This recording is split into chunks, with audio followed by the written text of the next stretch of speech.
Hello and welcome back to the Geometrist Plays Vagante. I'm going to mix it up this time and take a swing at playing as the mage. Perhaps mixing it up, playing a different class, will give me a little bit of an edge over how I was faring. The mage starts with a couple of spells that are infinitely cast in his repertoire, and he also starts with just a beaten stick. It's a wand, but it's not a very potent one. So we're just going to try mixing it up and taking something a little bit different. So that we don't get... maybe we'll make it further, you know, being able to just go through the dungeon in a different class. It's a different play style. We will go ahead and... Yeah, we'll go ahead and spec into wands. We'll see how that treats us. So that first level of wand, you can passively recharge wands while you're resting, and recharging of...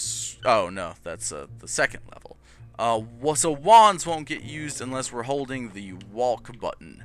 What that means is I can swing wands to hit people without having to use up the wand. If I just want to melee, I can do that.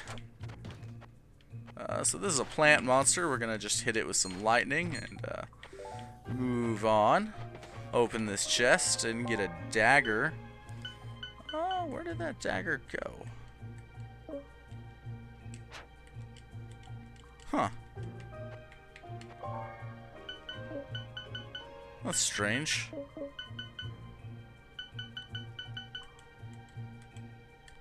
I genuinely... oh, it's right there. It just didn't look like a dagger. I'm an idiot. But we're actually going to keep the wand for the +1 intelligence, because we shouldn't be meleeing people with, like, base melee attacks. We should be trying to hit them with either the lightning or the freeze spell, which I'm going to try. So the freeze spell hits in an AoE and has a chance, I guess, to freeze enemies. But that doesn't seem to be guaranteed. So I'm really getting just beaten to death here.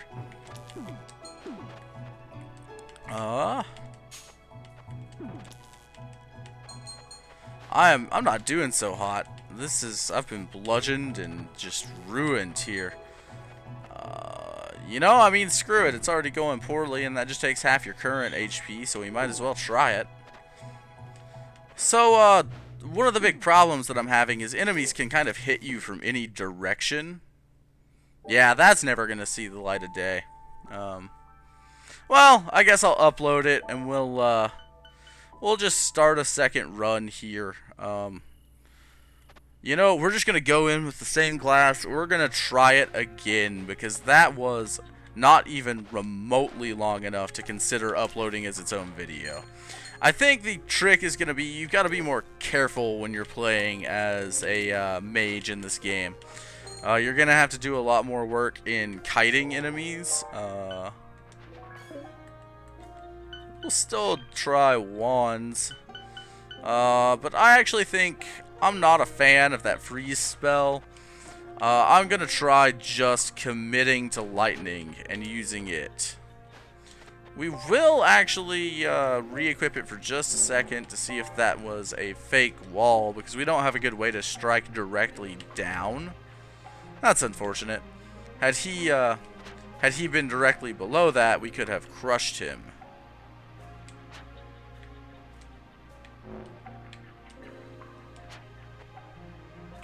Oh, I'm accidentally on portal. That's my bad. That plant caught me off guard. So if we push this block...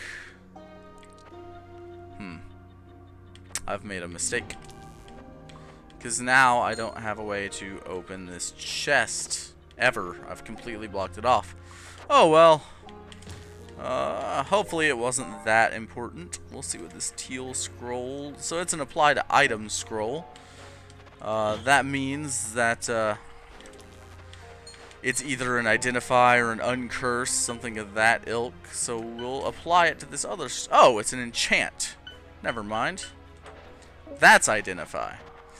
So we've worked out what our enchant and identify scrolls look like. And that is a good setup for the future. So I'm actually going to place a portal there. And the next portal that I place should take me back there if I use it.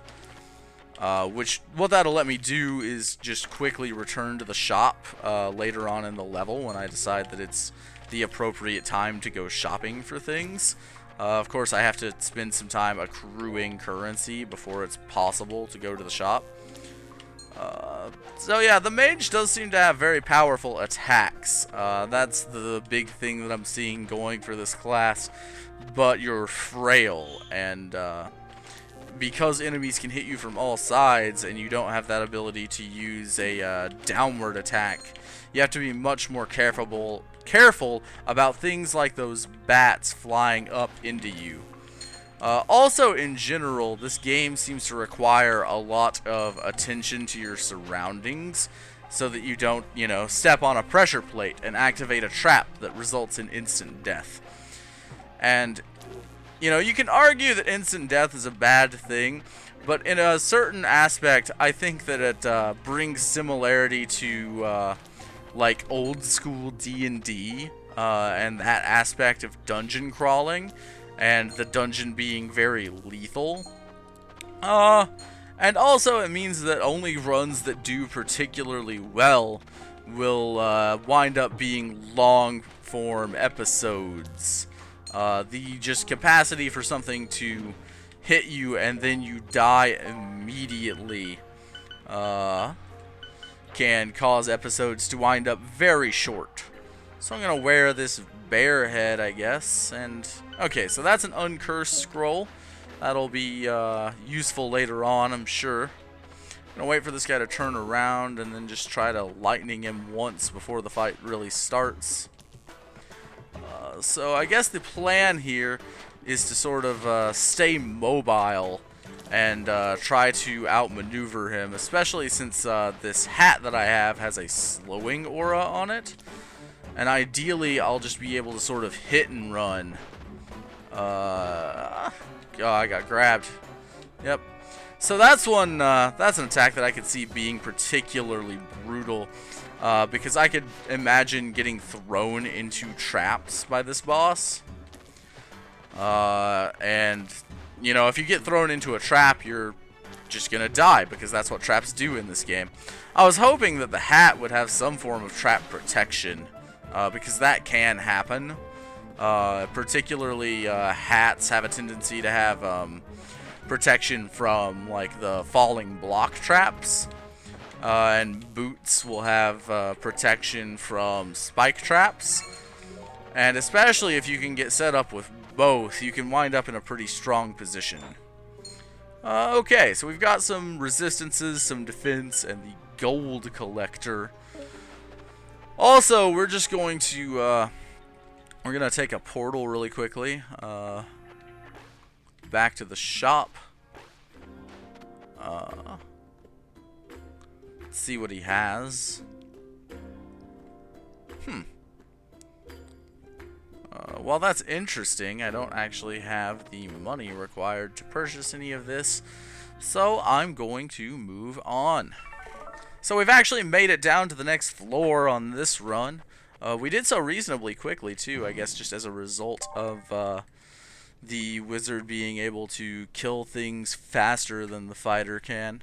I'm really going to go into wand and see what we can get. Ideally, I would like to find a wand, so that that's actually useful. But, in the meantime, we'll spec into it and just hope for the best. Yeah, so the stronger attacks here are definitely, I think, making a difference now that I'm actually playing more carefully, now that I'm playing him like a mage rather than running in and fighting like a warrior.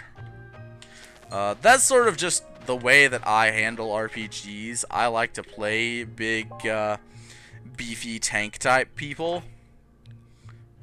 Yeah, that's fine. But yeah, I like to play big, strong guys in RPGs. I like to be the tank. So maneuverability is not the first thing that I think of. Let's see. So I would like to, I guess, help her is what I need to do. The trouble is I'm worried there may be an environmental interaction between the lightning spell here and this water. And if that were the case, I wouldn't want to hurt myself. Yeah, so I guess we can pick her up and carry her on our back.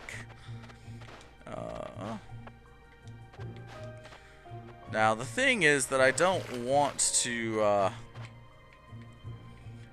have to deal with the boss while I'm carrying around a tiny child person thing.